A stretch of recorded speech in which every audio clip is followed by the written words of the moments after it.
I'm not sure if you saw this, and maybe it's in the notes, Harrington or Brian, and jump on anytime you like as well. Paddy Pimblett came out, and he was doing a little watch along. Did you see this? And he was giving him a lot of shit for being a quitter. He's like, oh, look at that. The tap, you just go to sleep.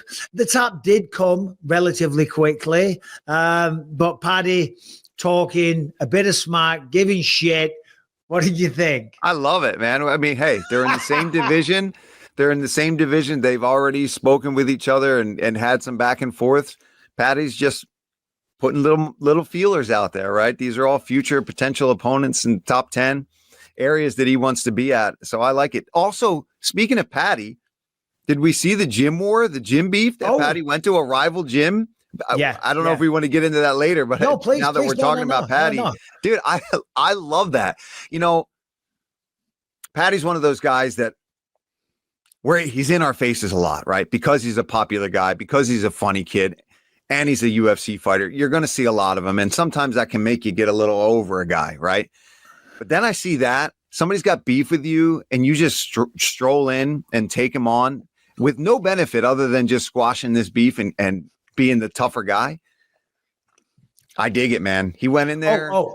He went toe to toe with the kid and he choked him out. And he didn't let it go, but it's a beef fight. So yeah, but so what? So what? As Renato said, as he said to Renato, you're only choking him out. You're only going to go to sleep. So who cares? No, I love that. And I agree with everything you said. That takes a lot of balls for Paddy to do that. Because when you're fighting and you're in the spotlight, even when I was training as a fighter myself, even going to spar somewhere when it's kind of arranged, there's always a kind of intrepidation because all eyes are on you. They're taking it as they're showing up the best version of themselves. Bisping's coming in the gym tomorrow. Felder's going to be there early to bed, making sure they're nice and rested. 12 hours of sleep. Yeah, they're making sure. And get it on film. Paddy struts in, does that. Fair play. And that is the best kind of fight preparation. It's like when I did some sparring with Luke Rockhold. He was a champion of another organization. We didn't know each other. And now, that's when this whole beef started.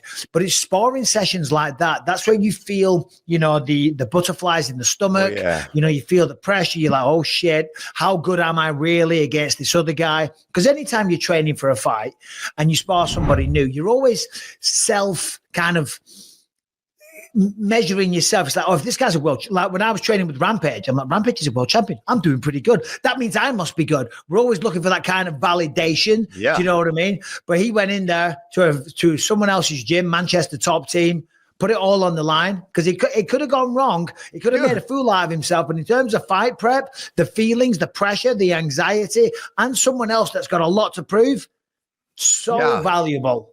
So valuable because you're right. Not only the nerves, right? You're right. You get that same feel like before you go out for a fight, maybe not quite as seriously, but it's simulating that same response. And also, this so well, Michael, when you're in a real fight with that adrenaline and that anxiety, even in your tip top, absolute best physical prime of your entire life, for some reason in the fight, under the lights, you always feel a little bit more tired than you usually do in a regular sparring round. And those kind of sparring matches also simulate that. You're like, why am I so tired? It's because you're putting everything into it. So if you can get a couple reps, you can't do too much of that, right? Because you can get really hurt in those kind of sparring situations. But for fighters, every now and then, your coaches do need to do that. Bring you to a gym. Yeah, dude, look, he don't let go of this. Yeah, he's tapping like shit. He's like, you wanted to talk trash? Lads. Here you go. No, lads. Look at that. Everyone jumps in. Hey, fair play. Chat shit, get banged, right? Fair play to Paddy. Showed a lot of balls there. He's a big name. And, of course, he's a big target and he's a polarizing character. He put his money where his mouth is and said, you know what? Let's do it. I loved it. I loved it. I loved it too. Do we have any MMA news? Yeah, I think the biggest MMA news, the announcement during the pay-per-view the other day, UFC 313 has both a main event and a co-main event. Poatan Alex Pereira versus Magomed Ankalaev and Justin Gaethje versus the man right behind you there, Paul, Dan Hooker, set for UFC 313 at the T-Mobile Arena in Las Vegas. Yeah, I'm glad you brought that up. Thanks, Harrington. There it is. What a fight that was. Auckland, New Zealand. That's when the Iron Lung was born. Magomed Ankalaev, Alex Pereira. It's the fight that needs to happen. Yeah.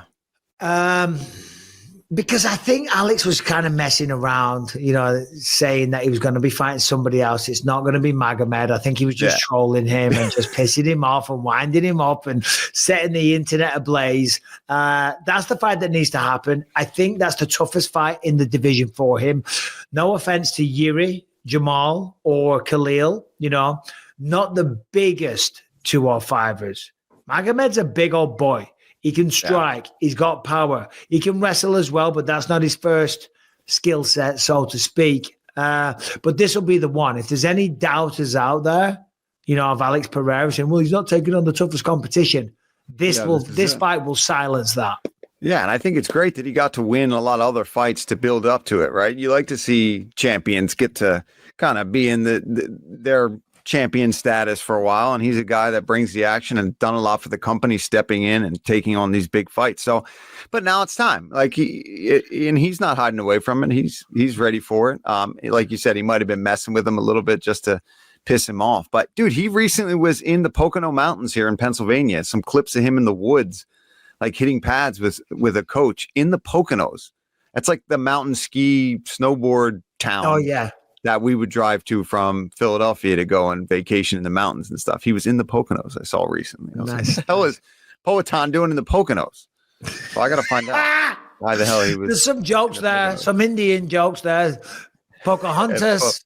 Poking a lot of things, huh? Oh, yeah. Fair play. The man's a world champion. What he gets up to in his spare time, God bless him. Also, Justin Gaethje, Dan Hooker. What's your thoughts on that? I love that fight, man. I love that fight. It's another tough matchup. Gaethje only gets the best guys, and I think Dan has put himself back into that picture. He had some setbacks for a while, and it looked like maybe the best years were behind him, but recently got a few new tattoos and comes back a whole different man, and momentum's a hell of a thing.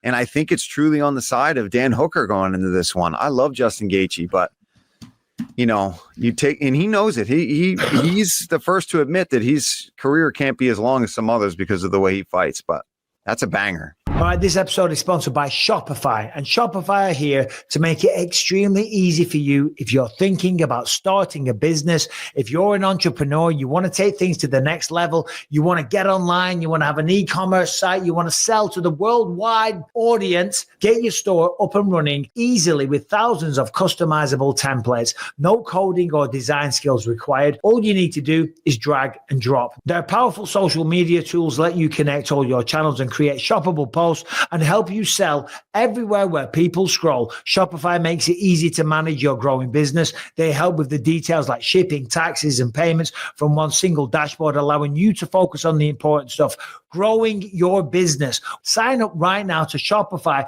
for $1 per month, a trial period at shopify.com/believe. All lowercase. Shopify.com/believe to start selling today with Shopify. Shopify.com/believe.